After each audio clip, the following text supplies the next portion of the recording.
ವಿದ್ಯಾರ್ಥಿಗಳೇ, NMMS sat paper 2024-25ನೇ ಸಾಲಿನಲ್ಲಿ ಏನು ನಡೀತು ಅದರ ಗಣಿತದ ಉತ್ತರಗಳನ್ನು ಅಂದರೆ ಅದರ ಪ್ರಶ್ನೆ ಮತ್ತು ಉತ್ತರಗಳನ್ನು ಬಿಡಿಸೋ ವಿಧಾನವನ್ನು ಈ ವಿಡಿಯೋದಲ್ಲಿ ನೋಡೋಣ. ಇದು ಕೇವಲ NMMS ಅಲ್ಲದೆ ಎಲ್ಲ ಸ್ಪರ್ಧಾತ್ಮಕ ಪರೀಕ್ಷೆಗಳಿಗೆ ಹೆಲ್ಪ್ ಆಗುತ್ತೆ. ವಿಶೇಷವಾಗಿ TET ಪರೀಕ್ಷೆ, ಪೊಲೀಸು, PDO, SDA, FDA ಎಲ್ಲ ಪರೀಕ್ಷೆಗಳಿಗೆ ಅತಿ ಅಗತ್ಯವಾಗಿ ಬೇಕಾದಂಥ ಗಣಿತದ ಲೆಕ್ಕಗಳು ಇವಾಗಿದ್ದಾವೆ. 71ನೇ ಲೆಕ್ಕ, ಈ ಕೆಳಗಿನವುಗಳಲ್ಲಿ ಆವೃತ್ತವಲ್ಲದ ಸರಳ ವಕ್ರರೇಖೆ ಅಂತ. ಆವೃತ್ತವಲ್ಲದ ಅಂತಂದರೆ ಕ್ಲೋಸ್ ಆಗಿರಬಾರ್ದು, ಈ ರೀತಿ ಕ್ಲೋಸ್ ಆಗಿರಬಾರ್ದು ಕಂಪ್ಲೀಟಾಗಿ. ಸೊ ನೋಡಿ, ಇದು ಸಹ ಕ್ಲೋಸ್ ಆಗಿದೆ, ಹೌದಾ? ಕ್ಲೋಸ್ ಆಗಿದೆ. ಇದು ಸಹ ನೋಡಿ, ಇಲ್ಲಿ ಕ್ಲೋಸ್ ಆಗಿದೆ, ಇಲ್ಲಿ ಓಪನ್ ಇದೆ, ಬಟ್ ಈ ಕಡೆ ಕ್ಲೋಸ್ ಆಗಿದೆ. ಇದು ಸಹ ಕ್ಲೋಸ್ ಆಗಿದೆ, ಆದರೆ ಇಲ್ಲಿ ನೋಡಿ, ಇಲ್ಲಿ ಓಪನ್ ಆಗಿದೆ, ಇಲ್ಲೂ ಓಪನ್ ಆಗಿದೆ, ಹೌದಾ? ಎಂಡ್ ಪಾಯಿಂಟ್ ಇದೆ. ಸೊ ಹಾಗಾಗಿ ಇಲ್ಲಿ ಸುಲಭವಾಗಿ ನಾವು ಹೇಳ್ಬೋದು ಆಪ್ಷನ್ ಎ ಏನಿದೆ ಅದು ಇದಕ್ಕೆ ಸರಿಯಾದಂಥ ಉತ್ತರ. ಆವೃತ್ತವಲ್ಲದ ಅಂದರೆ ಕ್ಲೋಸ್ ಆಗಿರಬಾರ್ದು, ನೆನ್ಪಿಟ್ಕೊಳ್ಳಿ, ಕ್ಲೋಸ್ ಆಗಿರಬಾರ್ದು. ನೋಡಿದ ತಕ್ಷಣ ನಾವು ಹೇಳ್ಬಿಡ್ಬೋದು. ಹಾಗಾಗಿ ಇದಕ್ಕೆ ಸರಿಯಾದಂಥ ಉತ್ತರ ಆಪ್ಷನ್ ಎ ಅನ್ನೋದಾಗಿದೆ. 72ನೇದು, ಈ ಕೆಳಗಿನವುಗಳಲ್ಲಿ ಸರಿಯಾದ ಹೇಳಿಕೆ. ಆಪ್ಷನ್ 1, ಪ್ರತಿಯೊಂದು ಪೂರ್ಣ ಸಂಖ್ಯೆ ಒಂದು ಸ್ವಾಭಾವಿಕ ಸಂಖ್ಯೆಯಾಗಿದೆ ಅಂತ ಕೊಟ್ಟಿದ್ದಾರೆ. ಯಾವ್ದು ಸರಿ ಅಂತ ನೋಡ್ಬೇಕಿಲ್ಲಿ. ಪ್ರತಿಯೊಂದು ಪೂರ್ಣಾಂಕ ಒಂದು ಪೂರ್ಣ ಸಂಖ್ಯೆಯಾಗಿದೆ, ಪ್ರತಿಯೊಂದು ಸ್ವಾಭಾವಿಕ ಸಂಖ್ಯೆ ಒಂದು ಭಾಗಲಬ್ಧ ಸಂಖ್ಯೆ ಆಗಿದೆ, ಪ್ರತಿಯೊಂದು ಋಣಪೂರ್ಣಾಂಕ ಒಂದು ಪೂರ್ಣ ಸಂಖ್ಯೆ ಆಗಿದೆ ಅಂತ. ಈಗ ಇಲ್ಲಿ ನೋಡ್ತಾ ಹೋಗೋಣ. ಪ್ರತಿಯೊಂದು ಪೂರ್ಣ ಸಂಖ್ಯೆ ಅಂತಂದ್ರೆ ನೋಡಿ W ಅಂತೇಳಿ ಇದರಲ್ಲಿ 0, 1, 2 ಡ್ಯಾಶ್ ಡ್ಯಾಶ್ ಡ್ಯಾಶ್ ಡ್ಯಾಶ್ ವರೆಗೆ ಬರುತ್ತೆ. ಈ 0 ಏನಿದೆ ಇದು ಸ್ವಾಭಾವಿಕ ಸಂಖ್ಯೆ ಆಗಲ್ಲ. ಹಾಗಾಗಿ ಮೊದಲನೇ ಸ್ಟೇಟ್ಮೆಂಟ್ ಏನಿದೆ ಅದು ತಪ್ಪು. ಇನ್ನು ಪ್ರತಿಯೊಂದು ಪೂರ್ಣಾಂಕವು, ನೆನ್ಪಿಟ್ಕೊಳ್ಳಿ, ಪ್ರತಿಯೊಂದು ಪೂರ್ಣಾಂಕವು ಒಂದು ಪೂರ್ಣ ಸಂಖ್ಯೆಯಾಗಿದೆ ಅಂತ ಕೊಟ್ಟಿದ್ದಾರೆ. ನೋಡಿ, ಪೂರ್ಣಾಂಕದಲ್ಲಿ ಪ್ಲಸ್ ಮತ್ತು ಮೈನಸ್ ಅನ್ನೋ ಸಂಖ್ಯೆಗಳು ಬರ್ತವೆ, ಪ್ಲಸ್ ಮತ್ತು ಮೈನಸ್ ಅನ್ನೋ ಸಂಖ್ಯೆ ಬರ್ತವೆ. ಆದರೆ ಇದೇನಿದೆ ನಮ್ಮ ಪೂರ್ಣ ಸಂಖ್ಯೆ ಅದು 0ಯಿಂದ ಶುರುವಾಗುತ್ತೆ. ಅದರಲ್ಲಿ ಧನ ಪೂರ್ಣಾಂಕ ಮಾತ್ರ ಇರುತ್ತೆ, ಋಣ ಪೂರ್ಣಾಂಕ ಇರೋದಿಲ್ಲ. ಹಾಗಾಗಿ ಎರಡನೇ ಸ್ಟೇಟ್ಮೆಂಟು ಸಹ ತಪ್ಪಾಗಿರುತ್ತೆ. ಇನ್ನು ಪ್ರತಿಯೊಂದು ಭಾಗಲಬ್ಧ ಸಂಖ್ಯೆ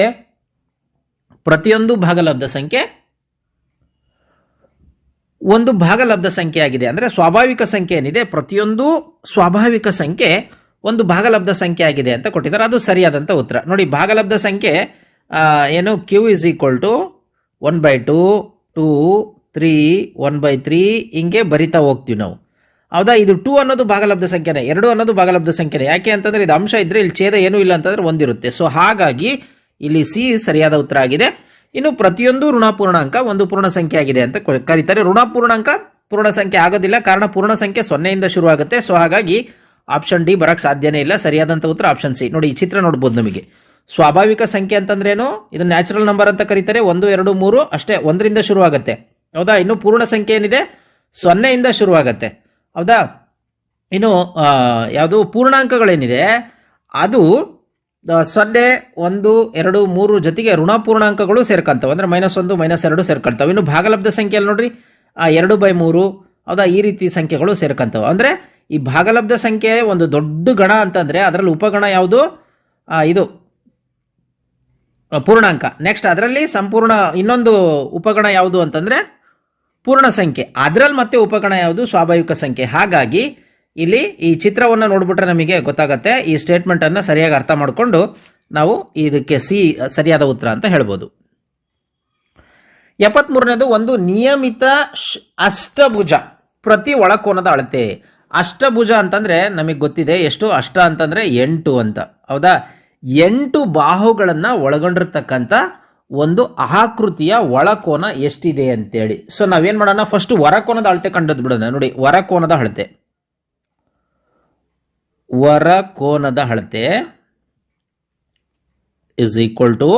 ಹೊರಕೋನದ ಅಳತೆ ಏನಾಗಿರುತ್ತೆ ಅಂತಂದ್ರೆ 360. ಯಾಕೆ ಅಂತಂದ್ರೆ ಯಾವುದೇ ಒಂದು ಬಹುಭುಜಾಕೃತಿ ಅಳತೆ 360 ಡಿಗ್ರಿ ಆಗಿರುತ್ತೆ, ಡಿವೈಡೆಡ್ ಬೈ ಬಾಹುಗಳ ಸಂಖ್ಯೆ. ಅಂದ್ರೆ ಅದರಲ್ಲಿ ಎಷ್ಟು ಬಾಹುಗಳಿದಾವೆ, 8 ಬಾಹು ಇದಾವೆ, 8 ಬಾಹುಗಳ ಸಂಖ್ಯೆ. ಸೊ ಈಗ ನಾನೇನು ಇದನ್ನ ಭಾಗಿಸ್ತೀನಿ ನೋಡಿ. 8 1 8 4 32, ಹೌದಾ? ಇಲ್ಲಿ ಈ ಕಡೆ ಮಾಡ್ಬಿಡೋಣ ನೋಡಿ. 8 4 32, 4 ಉಳಿತು, ಅದ 0 ತಗೊಂಡ್ರೆ 8 5 40, 0 ಅಂದರೆ ಎಷ್ಟು ಬರುತ್ತೆ, 45 ಡಿಗ್ರಿ ಬರುತ್ತೆ. ಹೊರಕೋನದ ಅಳತೆ ಎಷ್ಟು, 45 ಡಿಗ್ರಿ. ಈಗ ನಮಗೆ ಒಳಕೋನ ಬೇಕು. ನೆನ್ಪಿಟ್ಕೊಳ್ಳಿ, ಹೊರಕೋನ ಏನಾಗುತ್ತೆ, ಹೊರಕೋನ ಪ್ಲಸ್ ಒಳಕೋನ ಎರಡು ಸೇರಿ ಯಾವುದೇ ಒಂದು ಬಹುಭುಜಾಕೃತಿಯಲ್ಲಿ ಒಳಕೋನ ಮತ್ತು ಹೊರಕೋನ ಎರಡು ಸೇರಿದ್ರೆ 180 ಡಿಗ್ರಿ ಆಗತ್ತೆ. ನನಗೆ ಏನು ಬೇಕು, ಒಳಕೋನದ ಅಳತೆ ಬೇಕು. ಹಂಗಾಗಿ ಹೊರಕೋನವನ್ನು ನಿಂದ ಆ ಕಡೆ ಕಳ್ಸೋಣ. ಆಗ ನೋಡಿ ಏನಾಗುತ್ತೆ, ಒಳಕೋನ ಇಸ್ ಈಕ್ವಲ್ ಟು 180 ಮೈನಸ್ ಹೊರಕೋನ. ಈಗ 180 ಡಿಗ್ರಿ, ಹೊರಕೋನ ಎಷ್ಟಿದೆ, 45 ಡಿಗ್ರಿ.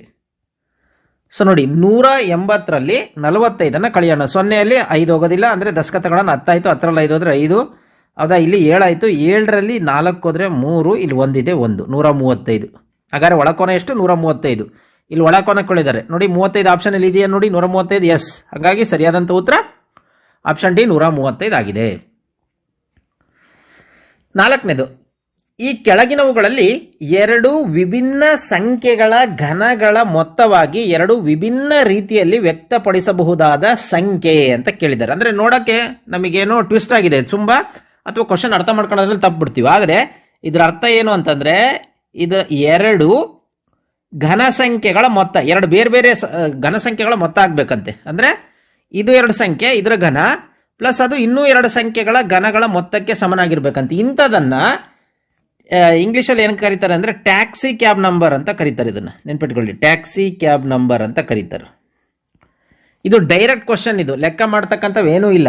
2 ನಂಬರ್ ಬರೋದು ಯಾವುದು, ಈ ರೀತಿ ಟ್ಯಾಕ್ಸಿ ಕ್ಯಾಬ್ ನಂಬರು. ಒಂದು ಯಾವುದಪ್ಪ ಅಂತಂದ್ರೆ 1729, ಇದನ್ನ ರಾಮಾನುಜಂ ನಂಬರ್ ಅಂತಾನು ಕರೀತಾರೆ. ಇದರ ಉತ್ತರ ಅಂತಂದ್ರೆ 1 ಕ್ಯೂಬ್ ಪ್ಲಸ್ 12 ಕ್ಯೂಬ್, ಹೌದಾ. ನೋಡಿ 2 ವಿಭಿನ್ನ ಸಂಖ್ಯೆಗಳ ಘನಗಳ ಮೊತ್ತ, ಇದು ಯಾವುದಕ್ಕೆ ಸಮನಾಗಿರುತ್ತೆ ಅಂತಂದ್ರೆ 9 ಕ್ಯೂಬ್ ಪ್ಲಸ್ 10 ಕ್ಯೂಬಿಗೆ ಸಮನಾಗಿರುತ್ತೆ. ಇದು 1 ನಂಬರು. ಆದರೆ ಆಪ್ಷನಲ್ಲಿ ಇಲ್ಲ ಸರ್ ಅನ್ಬೋದು ನೀವು. ಹೌದು, ಅದಿಲ್ಲ, ಕೊಟ್ಟಿಲ್ಲ ಅವರು. ಇನ್ನು 1 ನಂಬರ್ ಇದೆ, ಇನ್ನು ಒಂದೇ 1 ನಂಬರ್. ಅದು ಯಾವುದಪ್ಪ ಅಂತಂದ್ರೆ 4104. ಇದನ್ನ ಹೆಂಗ್ ಬರಿಬೋದು ಅಂತಂದ್ರೆ ನೆನ್ಪಿಟ್ಕೊಳ್ಳಿ, 2 cube plus 16 cube is equal to 9 cube plus 15 cube ಅಂತ ಬರಿಬೋದು. ಹಾಗಾಗಿ ಇದು ಡೈರೆಕ್ಟ್ ಕ್ವಶನ್, ಇದೆ ಲೆಕ್ಕ ಗಿಕ್ಕ ಮಾಡೋದೇನಿಲ್ಲ, ಡೈರೆಕ್ಟ್ ಕ್ವಶನ್. ನೋಡ್ರಿ 4104 ಎಲ್ಲಿದೆ, ಆಪ್ಷನ್ 1 ಇದೆ, ಅಂದ್ರೆ ಆಪ್ಷನ್ ಎ ಇದೆ. ಹಾಗಾಗಿ ಸರಿಯಾದಂಥ ಉತ್ತರ ಆಪ್ಷನ್ ಎ. ಇದು ಡೈರೆಕ್ಟ್ ಕ್ವಶನ್. ಇದು ನಿಮಗೆ ಈ ವರ್ಷ ಇದು ಕೇಳಿದ್ರು ಕೇಳ್ಬೋದು. ನೆನ್ಪಿಟ್ಕೊಳ್ಳಿ, 1729 ಏನಿದೆ ಅದನ್ನ ಕೇಳಿದ್ರು ಕೇಳ್ಬೋದು. ಅದು ಯಾವುದರ 2 ಸಂಖ್ಯೆಗಳ ಘನಗಳ ಮೊತ್ತ ಅಂತಂದ್ರೆ ಇದು 1 square 1 cube plus 12 cube is equal to 9 cube plus 10 cube. ಇದು 4104, 2 cube plus 16 cube is equal to 9 cube plus 15 cube ಅನ್ನೋದಾಗಿದೆ. ಓಕೆ, ಈ ಲೆಕ್ಕ ನೋಡೋಣ. 75ನೇದು, 4 ಪ್ಲಸ್ 3 ಡಿವೈಡೆಡ್ ಬೈ ಮೈನಸ್ 2 ಇದರ ಬೆಲೆ ಅಂತ ಕೊಟ್ಟಿದ್ದಾರೆ. ಈಗ ನೋಡಿ 4 ಅಂತಂದ್ರೆ ನಮಗೆ ಗೊತ್ತಿದೆ 1, ಹೌದಾ. 3 ಅಂತಂದ್ರೆ 3 ಡಿವೈಡೆಡ್ ಬೈ 2 ಹೌದಾ, ಇದು ಉತ್ತರ.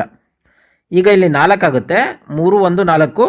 ಇಲ್ಲಿ ಮೈನಸ್ 2 ಅಂತಂದ್ರೆ 8 ಆಗುತ್ತೆ. 2ನ್ನ 3 ಸರಿ ಗುಡಿಸಿದ್ರೆ 8 ಆಗುತ್ತೆ. ಈಗ ನೋಡ್ರಿ 4 1 4, 4 2 8, ಅಲ್ಲಿಗೆ 1/2 ಮೈನಸ್, ಹೌದಾ.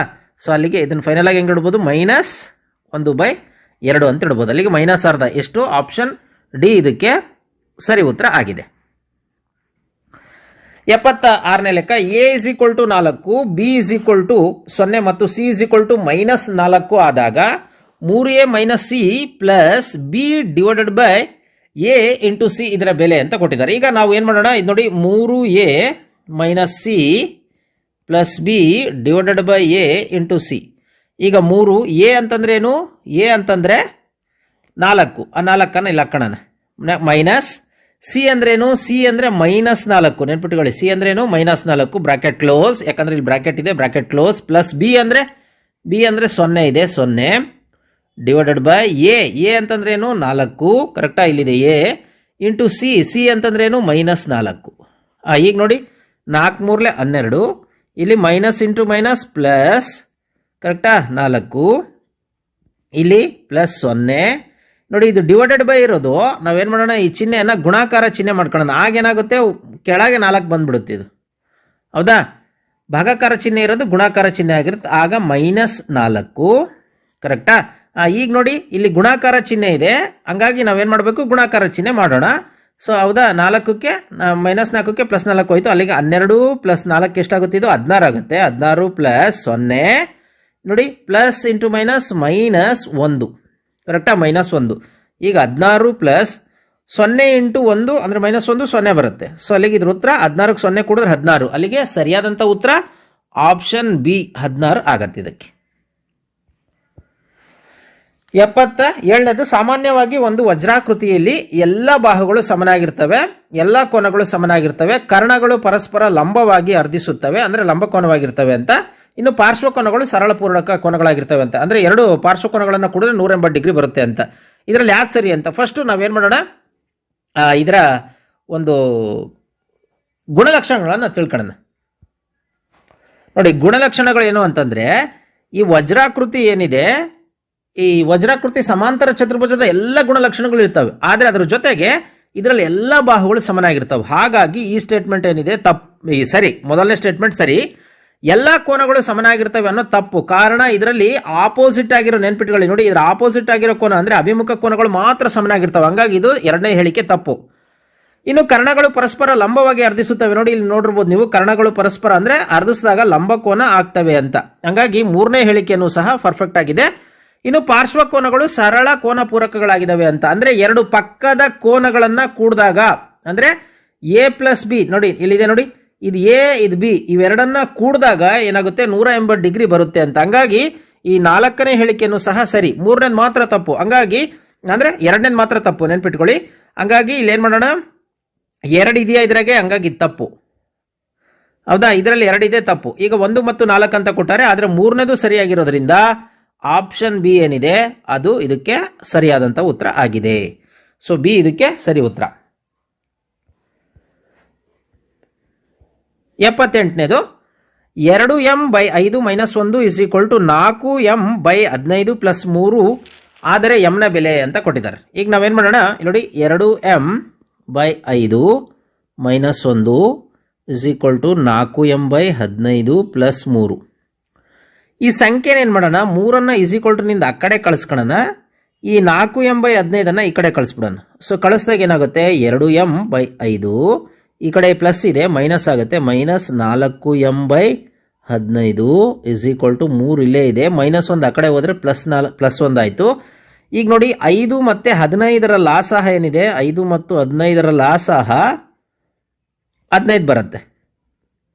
ಅದಾ, ಹಾಗಾಗಿ ಇದು 15 ಆಗ್ಬೇಕಪ್ಪ. ಇದು 15 ಆಗ್ಬೇಕು ಅಂತಂದ್ರೆ ಇದನ್ನು ಏನರಿಂದ ಗುಣಿಸ್ಬೇಕು, 3ರಿಂದ ಗುಣಿಸ್ಬೇಕು. ಹಂಗಾಗಿ ಇದನ್ನ 3ರಿಂದ ಗುಣಿಸೋಣ. ನೋಡಿ, 3. ಸೊ ನೀವು ಛೇದವನ್ನ 3ರಿಂದ ಗುಣಿಸಿದ್ರೆ ಅಂಶವನ್ನು ಸಹ 3ರಿಂದ ಗುಣಿಸಲೇಬೇಕು. ಅವಾಗ ಇದು 4m/15 = ಇದು 4 ಆಗತ್ತೆ. ಈಗ ನೋಡಿ, 2 3 6m/15 - 4m/15 = 4. ಈಗ ಈ ಕಡೆ ಮಾಡ್ತೀನಿ ನೋಡಿ, ಈಗ ಎರಡೂ ಕಡೆ ಛೇದ 15 ಇದೆ, ಅವಾಗ 6m - 4m = 4. ಈಗ 15ನ್ನ = ನಿಂದ ಆ ಕಡೆ ತಗೊಳ್ಳೋಣ. ಆಗ 6m ಅಲ್ಲಿ 4m ಹೋದ್ರೆ 2m = 4 × 15. ಈಗ m ಅನ್ನು ಹೊರೆ ಗುಣಾಕಾರ ಮಾಡೋಣ, ಅಂದ್ರೆ 2ನ್ನು ಹೊರೆ ಗುಣಾಕಾರ ಮಾಡೋಣ. ಅಲ್ಲಿಗೆ 4 × 15/2. ಈಗ 2ರಿಂದ 4ನ್ನ ಭಾಗಿಸೋಣ, 2 1 2 2. ಅಲ್ಲಿಗೆ m = ನೋಡಿ, 2 × 15 ಉಳಿತು. ಈಗ m = 15 2 30. ಸೊ ಅಲ್ಲಿಗೆ ಸರಿಯಾದಂಥ ಉತ್ತರ 30 ಡಿಗ್ರಿ, ಅಂದರೆ 30. ಸೊ 30 ಅನ್ನೋದೆಲ್ಲಿದೆ, ಆಪ್ಷನ್ ಡಿ ಇದಕ್ಕೆ ಸರಿಯಾದಂಥ ಉತ್ತರ ಆಗಿದೆ. ವಿದ್ಯಾರ್ಥಿಗಳು, ಈಗ 1 ನಿಮಿಷಕ್ಕೆ ಒಂದು ಲೆಕ್ಕ ಮಾಡಬೇಕು ನಾವು NMMS ಅಲ್ಲಿ. ಇಷ್ಟೊಂದು ಮಾಡಿದ್ರೆ ಸಾಧ್ಯನಾ ಅಂದರೆ ನಾನು ನಿಮಗೆ ಇದು ಯಾವ ರೀತಿ ಬರುತ್ತೆ ಅಂತೇಳಿ ಕಂಪ್ಲೀಟ್ ಡೀಟೇಲ್ ಆಗಿ ಹೇಳ್ತಾ ಇದ್ದೀನಿ. ನೀವೆಲ್ಲ ಸ್ಟೆಪ್ ಬರ್ಕೊಳ್ಳೋ ಅವಶ್ಯಕತೆ ಇಲ್ಲ, ನೀವು ಡೈರೆಕ್ಟ್ ಮಾಡ್ಬೋದು ಇದನ್ನು. ಆದರೆ ಅಭ್ಯಾಸ ಮಾಡಬೇಕು, ಯಾವ ಮೆಥಡ್ ಅನ್ನೋದು ನೀವು ತಿಳ್ಕೋಬೇಕು. ಇದೇ ರೀತಿಯ ಮೆಥಡ್ಗಳು ಬರ್ತಕ್ಕಂಥ ಸಾಧ್ಯತೆ ಇರ್ತವೆ. 79 2/5 ಇಂಟು -3/7 -1/14 -3/7 ಇಂಟು 3/5 ಇದರ ಸಂಕ್ಷಿಪ್ತ ರೂಪ ಅಂತ ಕೊಟ್ಟಿದ್ದಾರೆ. ಇಲ್ಲಿ ಫಸ್ಟ್ ಕಾಮನ್ ಏನಿದೆ ಅದನ್ನ ನಾವು ಹೊರಗೆ ತೆಗೆದುಕೊಂಡ್ಬಿಡೋಣ. ಸೊ ನೋಡಿ, ಇದು 1/14 ಇದೆ, ಆ ಕಡೆ ಸೈಡಿಗೆ ಹಾಕೋಣ ನಾವು. ಅಲ್ಲಿಗೆ 2/5 ಇಂಟು -3/7, ಇದನ್ನ ಈ ಕಡೆ ತಾಳ್ತೀನಿ ನೋಡ್ರಿ, 3/7 ಇಂಟು 3/5, ಇದು 14ನ್ನ ಈ ಕಡೆ ತಾಳ್ತೀನಿ, 1/14. ಈಗ ನಾನು ಏನು ಮಾಡ್ತೀನಿ ಅಂದರೆ, ಈ 3/7 ಕಾಮನ್ ಇದೆ, ಅದನ್ನು ಹೊರಗೆ ತಗೊಂಡ್ಬಿಡ್ತೀನಿ. ನೋಡಿ, 3/7 ಇಲ್ಲಿ ಇದೆಯಲ್ಲ, ಇದನ್ನು ಹೊರಗೆ ತಗೊಂಡ್ಬಿಡ್ತೀನಿ. ತಗೊಂಡಾಗ ಏನು ಉಳಿತು, ಇಲ್ಲಿ ಮೈನಸ್ ಉಳ್ಕೊಂತು, -2/5. ಕರೆಕ್ಟಾ? ನೆಕ್ಸ್ಟ್ ಇಲ್ಲಿ ಮೈನಸ್ ಇದೆ, 3/7 ಹೊರಗೆ ತಗೊಂತಾ ಇದ್ದೀನಿ. ಅವಾಗ ಏನು ಉಳಿತು, 3/5 ಉಳಿತು. ಹೌದಾ? 3/5 ಇಲ್ಲೇ ಇರುತ್ತೆ, 1/14 ಇಲ್ಲೇ ಇರುತ್ತೆ.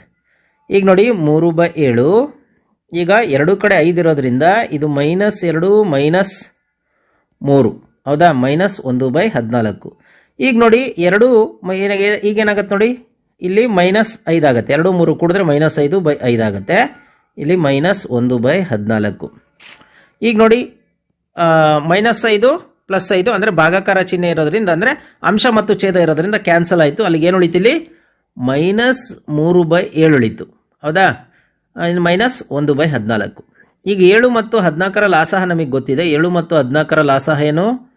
7 ಮತ್ತು 14ರ ಲಾಸಹ 14. ಹಂಗಾಗಿ 7 ಇರೋದು 14 ಆಗಬೇಕು ಅಂದರೆ ಇದನ್ನು ಏನರಿಂದ ಗುಣಿಸ್ಬೇಕು? 2ರಿಂದ ಗುಣಿಸ್ಬೇಕು. ಇದನ್ನು ನಾನು 2ರಿಂದ ಗುಣಿಸಿದ್ರೆ ಅಂಶವನ್ನೂ ಸಹ 2ರಿಂದ ಗುಣಿಸ್ಬೇಕು. ಸೊ ಅಲ್ಲಿಗೆ ನೋಡಿ, ಇಲ್ಲಿ 3 2 6 -6, ಇಲ್ಲಿ ಕೆಳಗೆ 7 2 14, ಇಲ್ಲಿ -1/14. ಈಗ 14 ಎರಡು ಕಡೆ ಕಾಮನ್ ಇರೋದ್ರಿಂದ -6 -1, ಅಲ್ಲಿಗೆ 6 1 7 -7/14. ಈಗ 7 1 7 2 ಮೈನಸ್ ಉಳಿದಿದೆ, ಹಂಗಾಗಿ -1/2. ಅಲ್ಲಿಗೆ ಉತ್ತರ -2 ಅನ್ನೋದು ಆಯಿತು. ಸೊ ಅದೆಲ್ಲಿದೆ? ಆಪ್ಷನ್ ಏನಲ್ಲಿದೆ ನೋಡಿ. ಸೊ ಹಾಗಾಗಿ ಸರಿಯಾದಂಥ ಉತ್ತರ ಆಪ್ಷನ್ ಎ ಆಗತ್ತೆ. 80ನೇದು 1.75 × 4x - 2 = 1.5 × 3x - 6 ಆದರೆ ಎಕ್ಸ್ನ ಬೆಲೆ ಅಂತ ಕೊಟ್ಟಿದ್ದಾರೆ.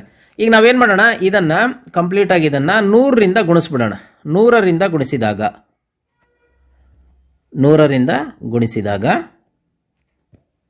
ಸೊ 100ರಿಂದ ಗುಣಿಸಿದಾಗ ಇದೇನಾಯಿತು? 175 ಆಯ್ತು ನೋಡಿ. 175 4x - 2 ಇದು 1.5 × 100ರಿಂದ ಗುಣಿಸಿದಾಗ ನೆನ್ಪಿಟ್ಕೊಳ್ಳಿ, ಇದೇನಾಗತ್ತೆ ಅಂತಂದರೆ 150 ಆಗತ್ತೆ. ಹೌದಾ, 150 ಆಗತ್ತೆ. ಹಾಗಾಗಿ 150 × 3x - 6. ಈಗೇನು ಮಾಡೋಣ, ಎರಡೂ ಕಡೆ 25ರಿಂದ ಭಾಗಿಸ್ಬಿಡೋಣ. ಎರಡೂ ಕಡೆ 25ರಿಂದ ಭಾಗಿಸಿದಾಗ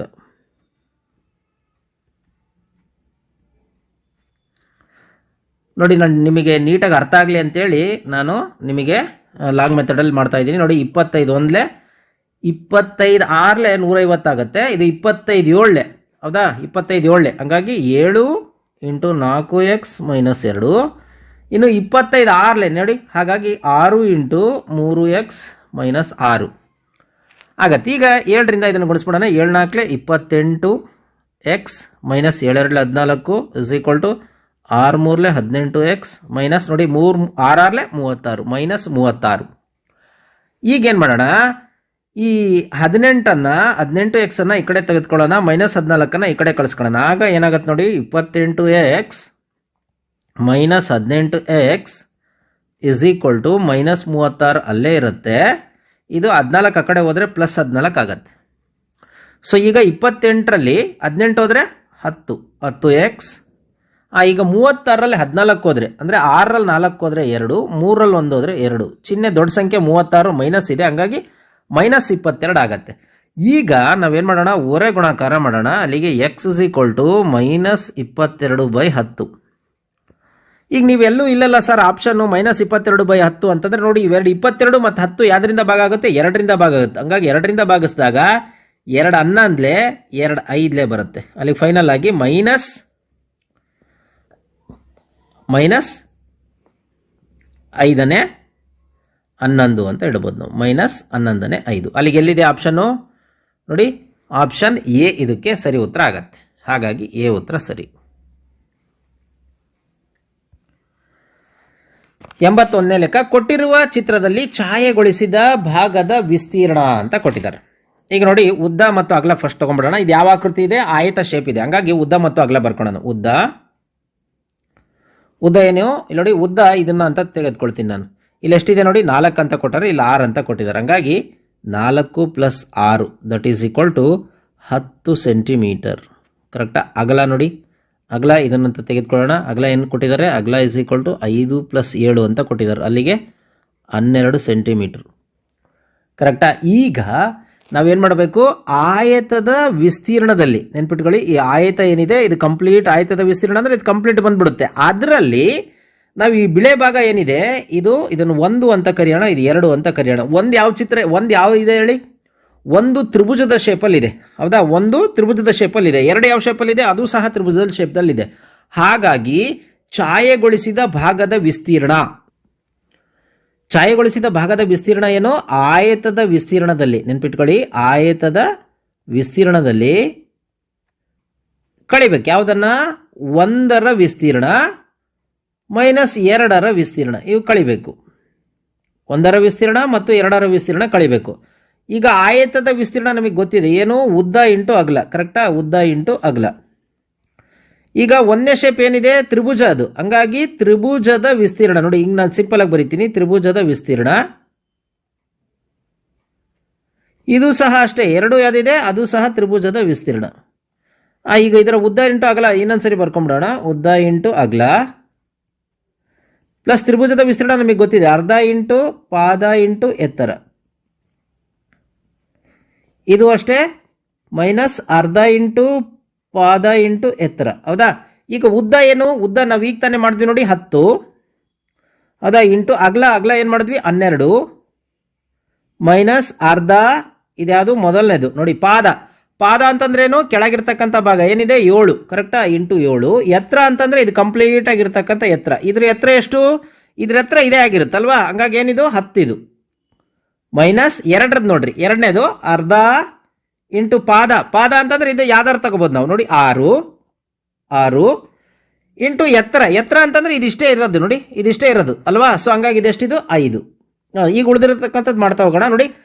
10 12 120 ಅಥವಾ 12 120 ಮೈನಸ್ 2ರಿಂದ ಇದನ್ನು ಭಾಗಿಸಿ, 2 1 2 5 ನೋಡಿ, ಇದನ್ನು ಅಷ್ಟೇ, 2 1 ಇದು 2 3. ಈಗ ಏನೇನು ಉಳಿತು ನೋಡಿ, ಮೈನಸ್ 7 5 35. ಕರೆಕ್ಟಾ? 7 5 35 ಮೈನಸ್ ಇದೆ, ಮೈನಸ್. ನೆಕ್ಸ್ಟ್ ಮೈನಸ್ ನೋಡಿ, 3 5 ಇದು 3 5 15. ಅಲ್ಲಿಗೆ 120 ಮೈನಸ್ 35 15 ಕೂಡಿದ್ರೆ 50 ಆಗತ್ತೆ. ಈಗ 120ರಲ್ಲಿ 50 ಕಳೆದ್ರೆ 70. ಇದು ವಿಸ್ತೀರ್ಣ ಆಗಿರೋದ್ರಿಂದ ಇದನ್ನ ಸೆಂಟಿಮೀಟರ್ ಸ್ಕ್ವಯರ್ ಅಂತ ಕರಿತೀವಿ. 70 ಸೆಂಟಿಮೀಟರ್ ಸ್ಕ್ವಯರ್ ಎಲ್ಲಿದೆ? ಆಪ್ಷನ್ ಸಿ ನಲ್ಲಿದೆ ನೋಡಿ. ಸೊ ಹಾಗಾಗಿ ಇದಕ್ಕೆ ಸರಿಯಾದಂಥ ಉತ್ತರ ಆಪ್ಷನ್ ಸಿ.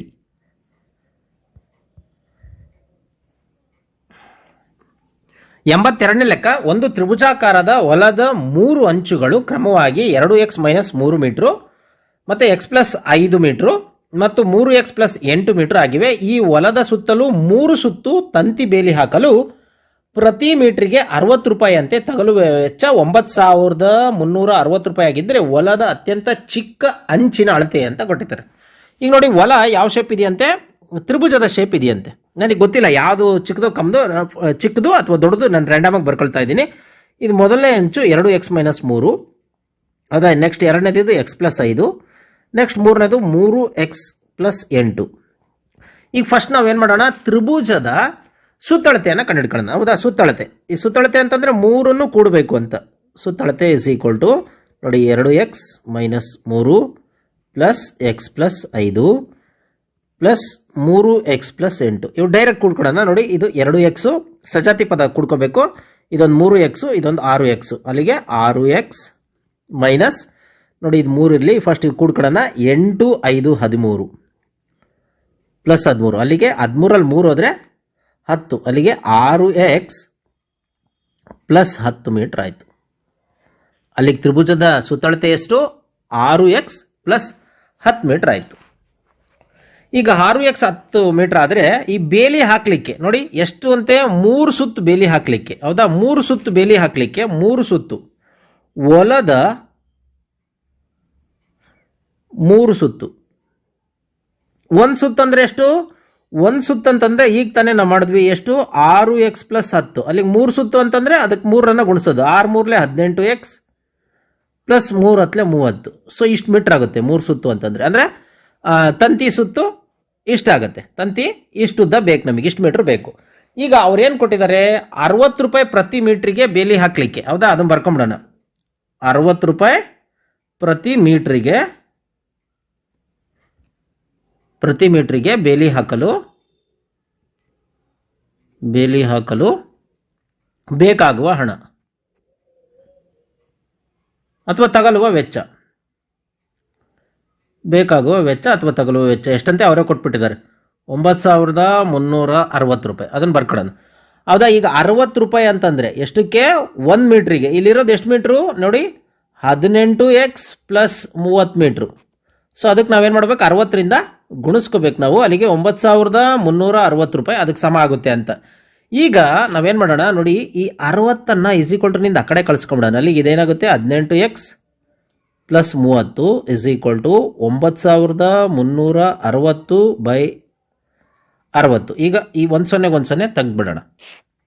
ತೆಗೆದ್ಬಿಟ್ರೆ ನೋಡಿ, ನಾನು ಈ ಕಡೆ ಸೈಡಿಂಗ್ ಮಾಡ್ತೀನಿ, ಜಾಗ ಇಲ್ಲದೆ ಇರದಿದ್ರೆ 9000 ಅಂದರೆ 936/6ರಿಂದ ನೋಡಿ, 6 1 6, 3 ಉಳಿತು, 3 ಕೆಳಗಿಳಿಸ್ಕೊಳ್ಳೋಣ, 6 5 30 ಕರೆಕ್ಟಾ? 3 ಉಳಿತು, 6 ಇಳಿಸ್ಕೊಳ್ಳೋಣ, 6 6 36.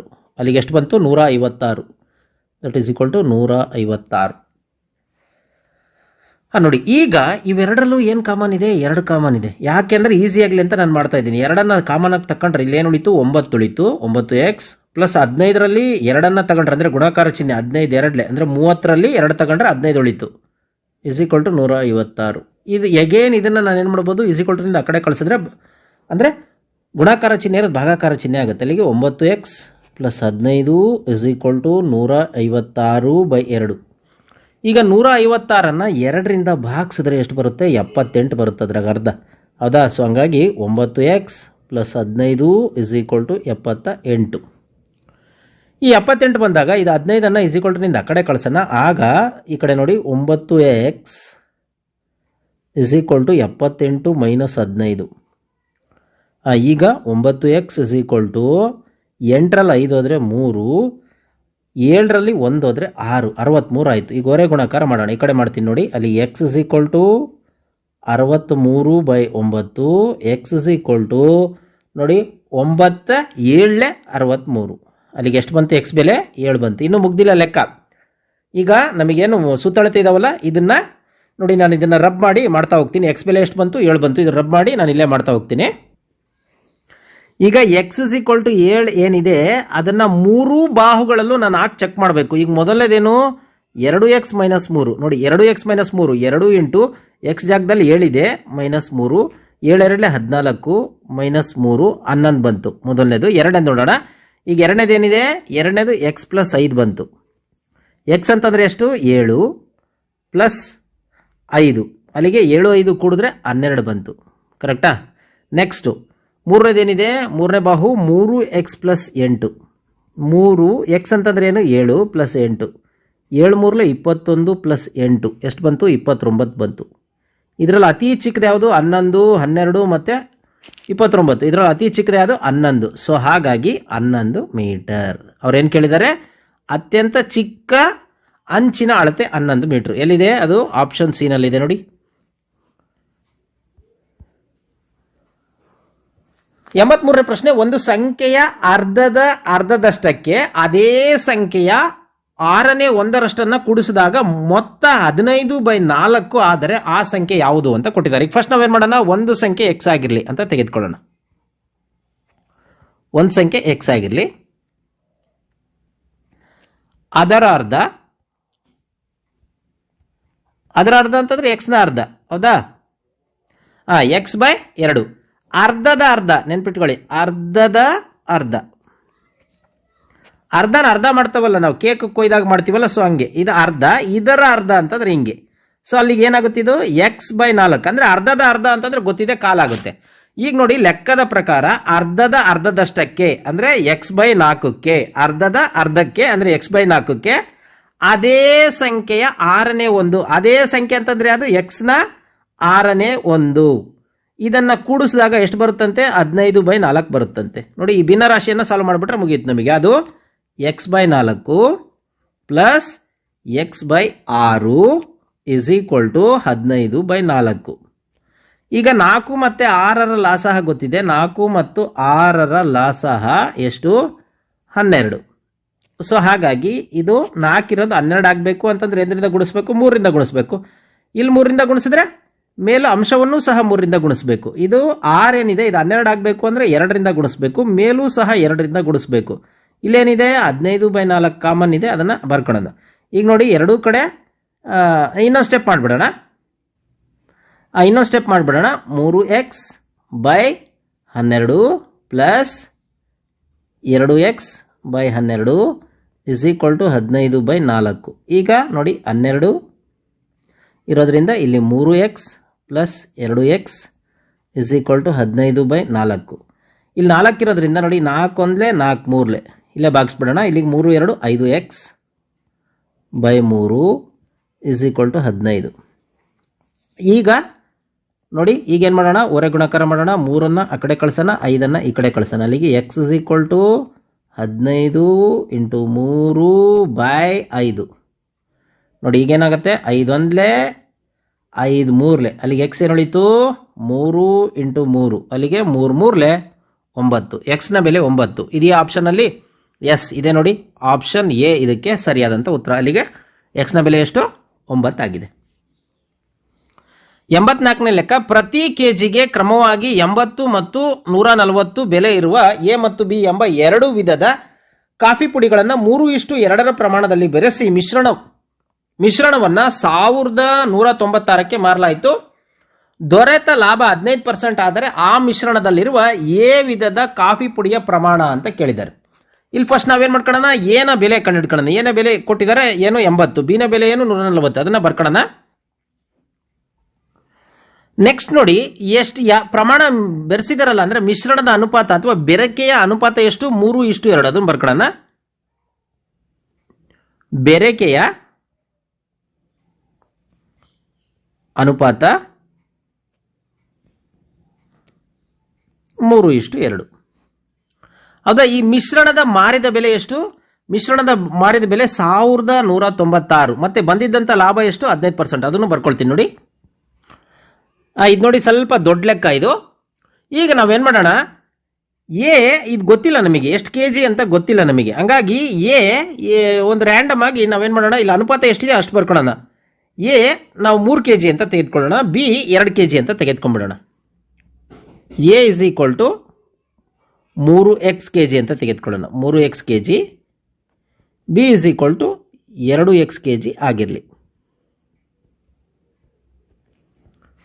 ಈಗ ಮಿಶ್ರಣದ ಒಟ್ಟು ತೂಕ, ಸೊ ದೇರ್ ಫಾರ್ ಮಿಶ್ರಣದ ಒಟ್ಟು ನೋಡಿ, ಮಿಶ್ರಣದ ಒಟ್ಟು ತೂಕ ಎಷ್ಟು, 3x ಪ್ಲಸ್ 2x ಅಲ್ಲಿಗೆ 5x kg.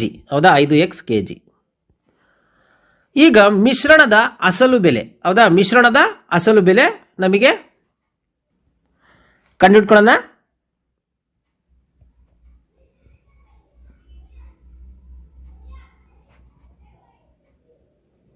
ಅಂದರೆ ಕಾಸ್ಟ್ ಪ್ರೈಸ್ ಅಂತ ಕರೀತಾರೆ ಇದನ್ನ.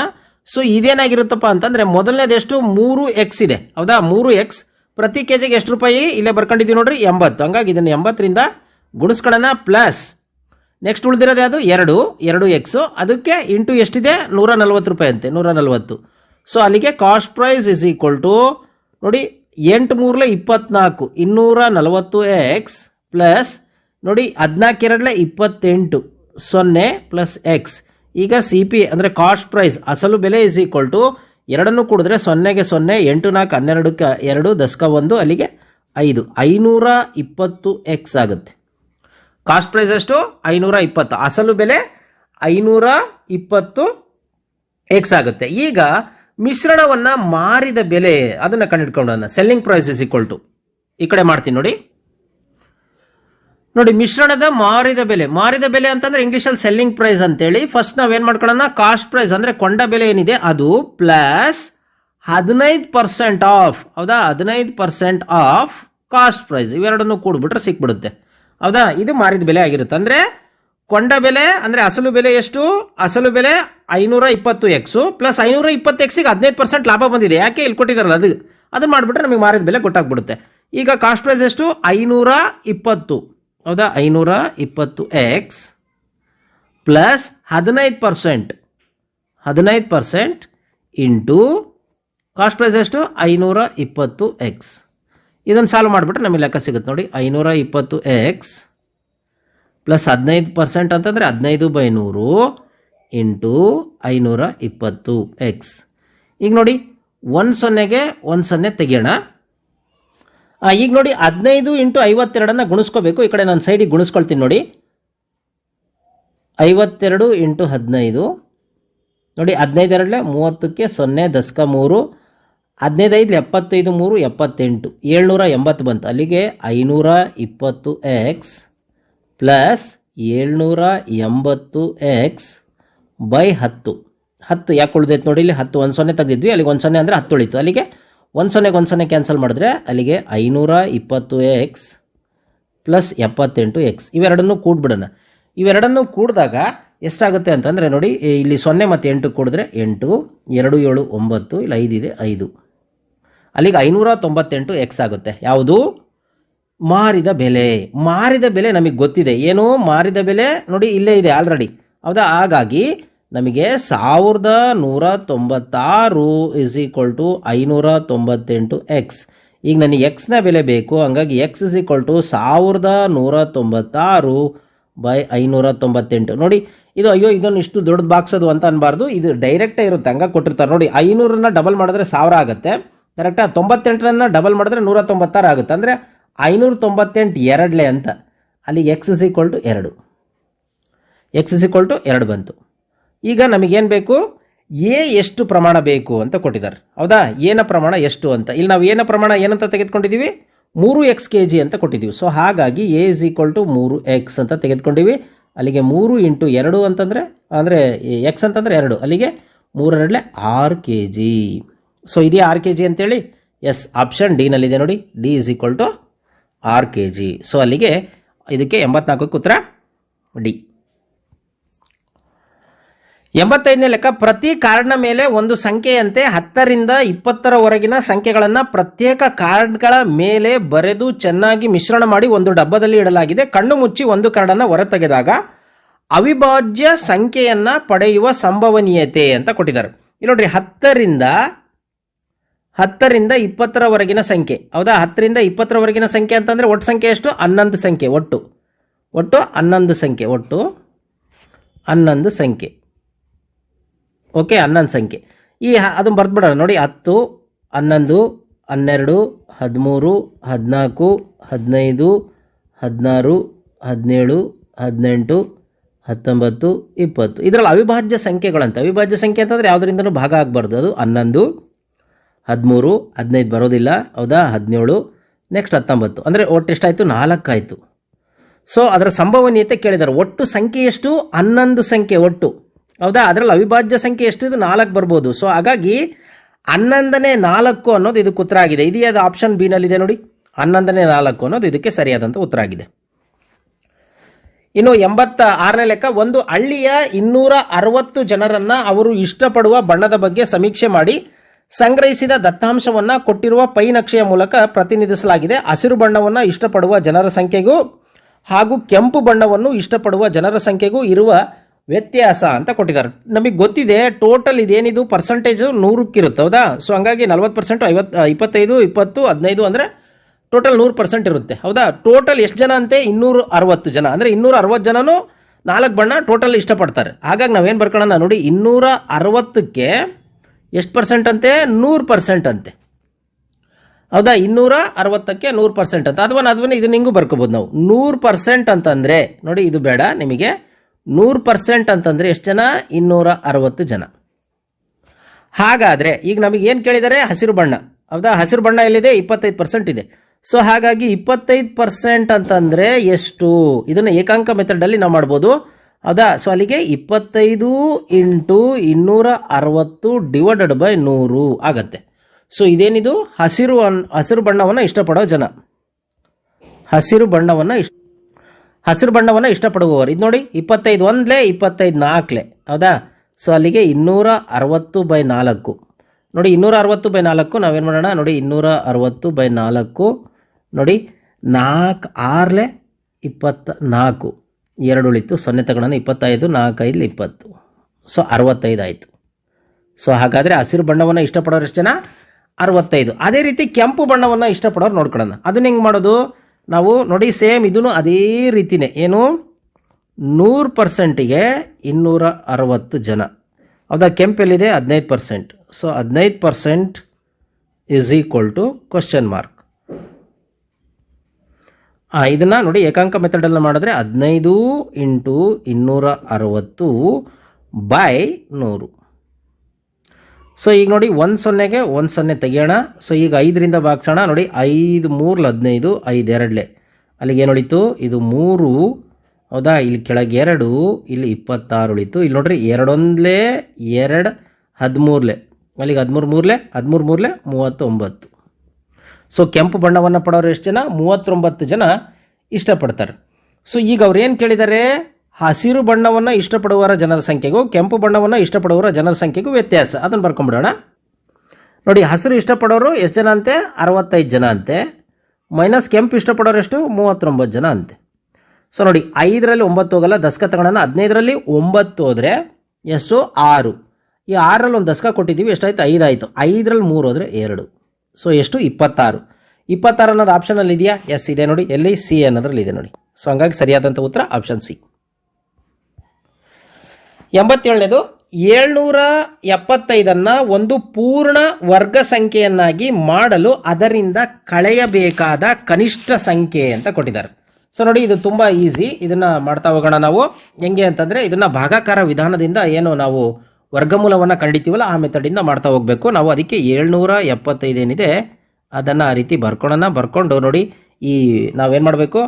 ಈ ಬಿಡಿ ಸ್ಥಾನದಿಂದ 2 ಜೋಡಿ ಮಾಡಬೇಕು, ಹೌದಾ? ಸೊ ಇಲ್ಲಿ 7 ಉಳಿತು. 7 ಯಾವ ವರ್ಗ ಸಂಖ್ಯೆಗಳ ನಡುವೆ ಬರುತ್ತೆ?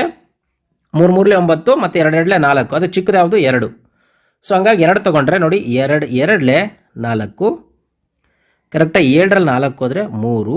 ಇನ್ನು 75 ಇದೆ, ಅದನ್ನು 75 ಕೆಳಗಿಳಿಸ್ಕೋಬೇಕು. ಇಲ್ಲಿ +2 ಮಾಡಿದ್ರೆ 4 ಆಯಿತು. ಈಗ ಯಾವ ಸಂಖ್ಯೆಯನ್ನು ಹಾಕಿದ್ರೆ, ಹೌದಾ, ಇಲ್ಲಿ ಯಾವ ಸಂಖ್ಯೆನ ಹಾಕಿದ್ರೆ ಅಲ್ಲಿ ಮೇಲೂ ಅದೇ ಸಂಖ್ಯೆನ ಹಾಕಬೇಕು. ಅದು 775 ಹತ್ರ ಅಥವಾ ಅದಕ್ಕೆ ಹತ್ರ ಅಥವಾ ಅದರಷ್ಟೇ ಇರಬೇಕು. ಈಗ ನಾವೇನು ಮಾಡೋಣ?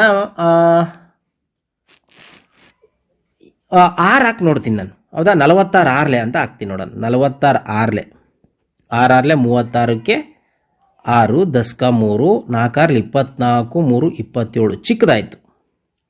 ಈಗ ನಾನು 47 ಹಾಕೋಣ, ಅಂದರೆ 7 ಹಾಕಿದಾಗ 7 7 49, ದಸ್ಕ 4, 4 7 28, 2 32, 329 ಆಯ್ತು. 8 ಹಾಕಿದ್ರೆ ಏನಾಗುತ್ತೆ ನೋಡಿ? 8 8 8 64ಕ್ಕೆ 4, ದಸ್ಕ 6, 8 4 32, 32 6 38. ದೊಡ್ಡದಾಗ್ಬಿಡುತ್ತಿದ್ದು 84. ಹಂಗಾಗಿ ಚಿಕ್ಕದಾಗೋದು 7. 47 7 329 ಕಳಿಯೋಣ. ನೋಡಿ, 5ರಲ್ಲಿ 9 ಹೋಗಲ್ಲ, ಹಂಗಾಗಿ ದಸ್ಕ ತಗೋಬೇಕು. 15ರಲ್ಲಿ 9 ಹೋದರೆ ಎಷ್ಟಾಗುತ್ತೆ? 6 ಆಗುತ್ತೆ. ಇಲ್ಲಿ 6ರಲ್ಲಿ ಅಂದರೆ 7ರಲ್ಲಿ ಒಂದು ದಸ್ಕ ಕೊಟ್ಟರೆ 6 ಆಯಿತು. 6ರಲ್ಲಿ 2 ಹೋದರೆ 4, ಇನ್ನು 3ರಲ್ಲಿ 3 0. ಸೊ 46 ಉಳಿತು. ಅಂದರೆ ಈ ಶೇಷ ಏನು ಉಳಿತು? 46. ಈ 46ನ್ನು ನಾವು 725ರಿಂದ ಕಳೆದುಬಿಟ್ರೆ ಆಗ ಇದು ಪರಿಪೂರ್ಣವಾದಂಥ ವರ್ಗ ಸಂಖ್ಯೆ ಆಗತ್ತೆ. ಸೊ ಇದೇನು ಬರುತ್ತೋ ಶೇಷ ಇಷ್ಟೇ ಆನ್ಸರು. ಸೊ ನೆನ್ಪಿಟ್ಕೊಳ್ಳಿ, ಶೇಷ ಏನು ಬರುತ್ತೋ ಅದೇ ಆನ್ಸರು. ಸೊ ಹಾಗಾಗಿ ಇದಕ್ಕೆ ಸರಿಯಾದಂಥ ಆಪ್ಷನ್ನು 46 ಆಗಿದೆ. ಇನ್ನು 8ನೇ ಲೆಕ್ಕ, ಇದು ಅಷ್ಟೇ ತುಂಬ ಸಿಂಪಲ್ಲು. ಇದನ್ನು ಮಾಡ್ತಾ ಹೋಗೋಣ ನಾವು. ನೋಡಿ, ಬರ್ಕೊಂಬಿಡೋಣ. √x √13 minus √16 = 7. ಈಗ 16 ಅಂತಂದರೆ ಇದನ್ನು ಫಸ್ಟ್ ಆ್ಯಸ್ ಇಟ್ ಈಸ್ ಬರ್ಕೊಳ್ಳೋಣ. √x ಆಫ್ √13 ಮೈನಸ್ √16 ಅಂತಂದರೆ ಅದೆಷ್ಟು? 4, ಕರೆಕ್ಟಾ? 4 = 7. ಈಗ √x ಪ್ಲಸ್ ನೋಡಿ, 13ರಲ್ಲಿ 4 ಹೋದರೆ 9 ಪ್ಲಸ್ 9 ಅಲ್ವಾ? = 7. ಈಗ √x ಈಗ 9 ಅಂತಂದರೆ ಅದರ ವರ್ಗಮೂಲ 3 = 7. ಇದು ವರ್ಗ ಸಂಖ್ಯೆ ಅಂದರೆ ರೂಟಲ್ಲಿದೆ. ಇದನ್ನು ನಾವು ಸ್ಕ್ವಯರ್ ಮಾಡಿದಾಗ ಏನು ಮಾಡುತ್ತೆ? ಇದು ಹೋಗ್ಬಿಡುತ್ತೆ. ಹಂಗಾಗಿ ಎರಡೂ ಕಡೆ ವರ್ಗ ಮಾಡಿದಾಗ ಸೊ ಹಾಗೇನಾಗುತ್ತೆ ನೋಡಿ, ಇದು x + 3 ಹೋಲ್ ಸ್ಕ್ವಯರ್, ಇದು 7 ಸ್ಕ್ವಯರ್.